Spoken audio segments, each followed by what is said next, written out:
Let us go now to Congressman James Walkinshaw. Thank you so much for speaking to me this morning about what is happening here in Minneapolis. Certainly, there are a couple of things going on here. One is that the community here no longer has any trust in the federal government. Two is the federal government is saying that it plans to stay here and continue its operations so far, with the president saying he's going to be sending in immigration czar Tom Homan now. What do you make of that? What do you think about this new move from the president?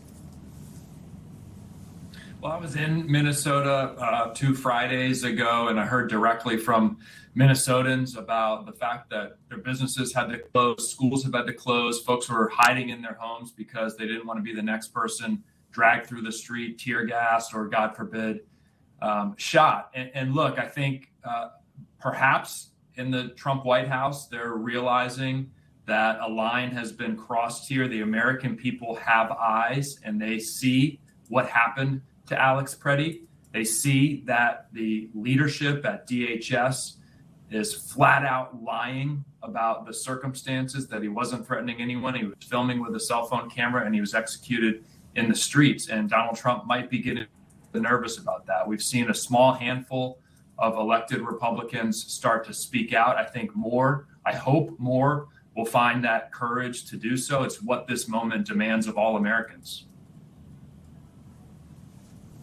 One of your colleagues in the Senate is now calling for an impeachment of DHS Secretary Kristi Noem.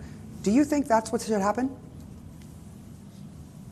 I've said even before this latest incident that Secretary Noem has violated the oath that she took. She's proven herself to be both incompetent and corrupt. She should be removed. She should step down. If not, Congress should remove her. I support that effort. I'm not optimistic that Republicans in Congress will support that to the extent necessary to remove her from office, but I think we have to put that in motion, yeah.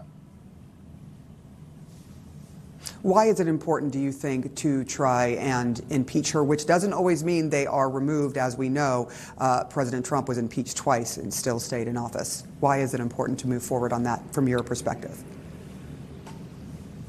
Well, look, I think the Constitution lays out the grounds for impeachment of either a president or a cabinet official. In my view, those grounds have been met with respect to Secretary Noem. And I'll note, there have been bipartisan frustration with her performance. She's proven incredibly slow at her job in getting resources to communities in the wake of disasters. She's been very fast in lining the pockets of her political associates with taxpayer dollars to fund an advertising campaign to the tune of $200+ million to promote herself. And we've seen, with respect to this immigration enforcement, this mass deportation, mass destruction effort, systematic violations of the law and of constitutional rights. Just in the last 6 months, there have been 2,300 documented cases of DHS, ICE, and others illegally detaining people. Courts have found 2,300 times that they have illegally detained people, including hundreds of American citizens. These aren't mistakes. These aren't errors. These are systematic violations of the Constitution and of civil rights, and she should be removed.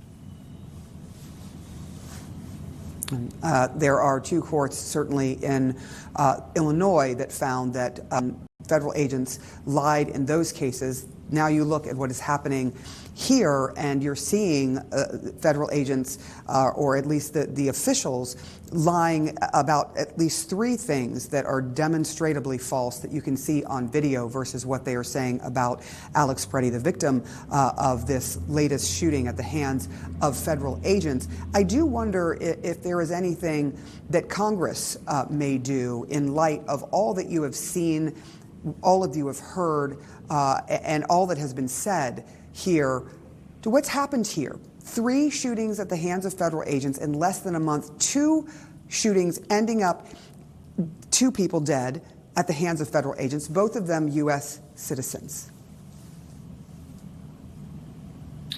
Yeah, look, there are common sense things that Congress can and should do. And we have the opportunity in the Department of Homeland Security funding bill, which I voted against last week because it didn't include these common sense provisions.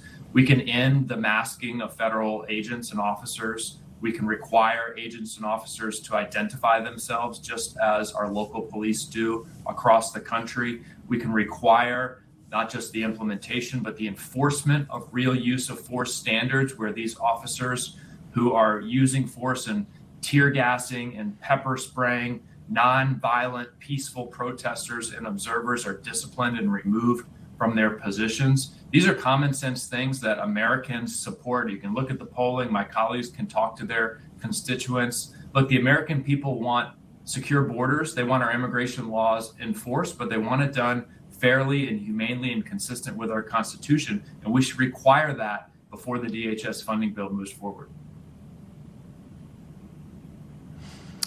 Congressman James Walkinshaw, thank you so much for speaking to us this morning on this really important and divisive issue that this country is facing now. Kate? Thanks so much.